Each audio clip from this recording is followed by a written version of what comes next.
ভাই শোনেন, আগে এই ভিডিওটি টান দিয়েন না। আগে আমার পুরো কথাটি শুনুন। আমিও কিন্তু আলিম টু ব্যাচের ছাত্র। আমি কিন্তু উপবৃত্তির জন্য সিলেক্টেড হয়েছি, কিন্তু আমার ফোনে এখনও উপবৃত্তির টাকাটা আসে নাই। সো উপবৃত্তির টাকাটা আসলে আপনাদেরকে আমি আগেই বাতা দিয়ে দিতাম। সো আমার টাকাতে আসেনি। সো এখন আমি আমার ল্যাপটপ থেকে, অফিসিয়াল ল্যাপটপ থেকে আপনাদেরকে দেখাচ্ছি।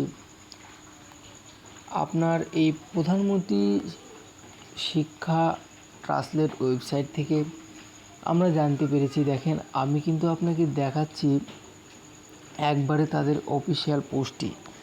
এখানে বলা হয়েছে উদ্বোধন করেছে।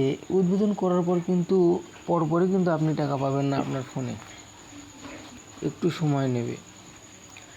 রিসেন্টলি অনেকেই দ্বিতীয় কিস্তির টাকা পেয়েছে বা পাচ্ছে। আসলে টাকাটা কিন্তু তারা অটোমেটিক্যালি সবার অ্যাকাউন্টে দিয়ে দেবে। সো কেউ টেনশন করবে না, টাকাটা কিন্তু চলে আসবে। সপ্তাহখানিক সময় লাগতে পারে। যদি এক সপ্তাহের মধ্যে কেউ টাকা না পান, অবশ্যই ইনবক্সে জানাবেন, কারণ বেশি দিন সময় লাগার কথা না।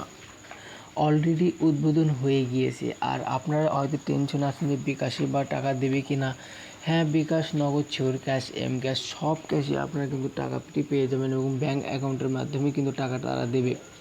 সো আমরাও জেনেছিলাম নগদের মাধ্যমে টাকা দেবে, আসলে সব অ্যাকাউন্টের মাধ্যমে তারা টাকা দেবে। সো ধন্যবাদ আমাদের সাথে থাকার জন্য এবং আমাদের ভিডিওটি সাবস্ক্রাইব করে পাশে থাকুন। ধন্যবাদ।